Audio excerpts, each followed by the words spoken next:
Hari ini tanggal berapa? 10, 11. Coba ingat-ingat lagi. Seminggu yang lalu, subuh kamu bangun dengan semangat. Tadarus 1 juz, perasaannya ringan. Tarawih, sampai pulang, badan masih fit. Tapi kenapa sekarang alarm subuh bunyi, rasanya pengen disnus terus, mulut bacaan Al-Quran jadi cepet capek. Malam harinya malah mikir, tarawih cepetan aja deh, yang 8 rakaat. Selamat datang, kamu sedang berada di fase paling berat di bulan Ramadan, minggu kedua. Di video ini, gue gak cuma bakal ngejelasin kenapa minggu kedua ini selalu jadi grafik penurunan ibadah kita. Tapi gue juga bakal ngasih satu perspektif baru yang mungkin selama ini lo lewatin. Dan yang paling penting, gue kasih solusi simple biar semangat lo balik lagi tanpa perlu nunggu malam Lailatul Qadar. Kalau kita lihat trennya secara psikologis, awal Ramadan itu selalu euforia. Ada yang namanya Ramadan Rush, semua serba cepat dan semangat. Tapi setelah 7 hari, tubuh mulai adaptasi, rasa lapar jadi biasa, dan kebaruan Ramadan mulai hilang. Ini bukan cuma soal iman yang turun. Ini soal psikologi manusia. Otak kita butuh stimulus baru untuk tetap fokus. Begitu rutinitas jadi monoton, bangun, puasa, kerja, buka, tidur, semangat mulai terkikis.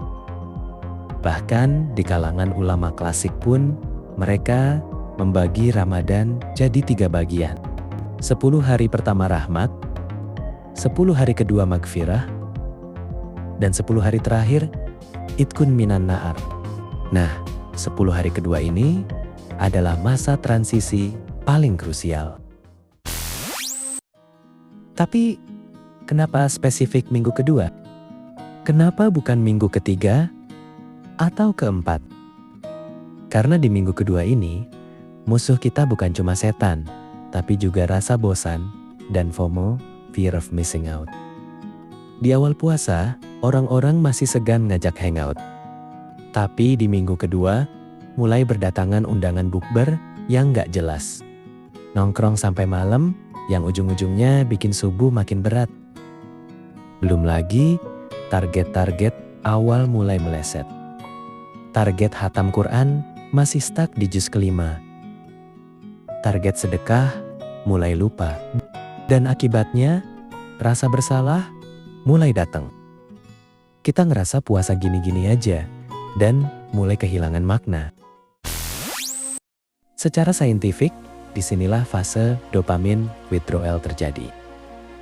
Awal Ramadan, kita heboh nyiapin takjil, masak banyak, ngabuburit seru. Itu semua memberi kita dopamin. Tapi minggu kedua, hal-hal itu jadi biasa. Otak kita butuh sesuatu yang lebih. Dan kalau nggak ada, yang muncul adalah rasa malas. Secara spiritual, ada hadis yang sering kita dengar. Amalan yang paling dicintai Allah adalah yang terus-menerus, konsisten walau sedikit.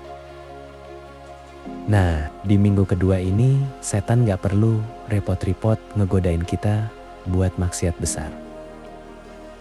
Dia cukup bikin kita berhenti berlari, cukup bikin kita males. Karena dia tahu, konsistensi adalah kunci utama memenangkan Ramadan. Tapi, gue mau kasih satu twist. Mungkin ini justru pertanda baik. Coba lo pikirin, kenapa cuma minggu kedua yang berat? Kenapa minggu keempat biasanya udah lewat aja? Karena minggu kedua ini adalah batu loncatan. Disinilah kamu diuji. Apakah Ramadanmu hanya euforia semata atau benar-benar perubahan? Rasa berat itu tanda bahwa hawa nafsu kamu lagi berontak. Dia nggak terima dikendalikan. Ini bukan pertanda kamu lemah, ini pertanda kamu sedang bertumbuh. Ibarat lagi fitness, rasa pegal itu bukan tanda tubuh lo rusak, tapi otot lo lagi membuat sel baru. Nah, biar nggak cuma teori, gue kasih 3 langkah praktis buat nyelamatin minggu kedua lo. 1. Reset ekspektasi dan target. Lihat lagi target awal, terlalu berat, ubah. Daripada target hatam 30 juz, ganti jadi baca Quran 5 menit setiap habis subuh. Konsisten lebih penting dari kuantitas. 2. Cari pengalaman baru. Otak lu bosen karena itu-itu mulu. Coba ganti aktivitas ngabuburit. Misal, daripada main HP, coba dengerin podcast sejarah Islam atau baca arti surat yang lo hafal. Kasih makanan baru buat rohani lo. 3. Gerakin badan. Jangan malaman doang, sore sero, sebelum buka, coba jalan kaki 15 menit. Olahraga ringan, ningkatin endorfin, dan bikin badan lebih fit buat ibadah malam. Ramadan bukanlah lari sprint 100 meter, dia adalah maraton 30 hari. Dan di setiap maraton, pasti ada titik di mana kaki terasa berat dan ingin menyerah. Itulah minggu kedua.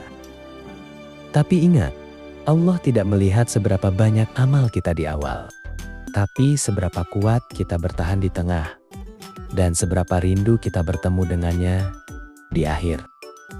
Jangan biarkan rasa berat ini mengalahkanmu. Justru disinilah letak perjuangan, letak jihadun nafsu melawan hawa nafsu yang paling nyata. Gue tahu perjuangan minggu kedua ini berat, tapi kita bisa lewatin bareng-bareng. Coba tulis di kolom komentar, saya akan bangkit di minggu kedua ini sebagai komitmen kecil lo hari ini. Kalau video ini berguna buat lo, share ke temen yang lagi malas-malisan puasanya. Semoga kita semua dapat keberkahan sampai hari kemenangan. Gue pamit dan sampai jumpa di video selanjutnya.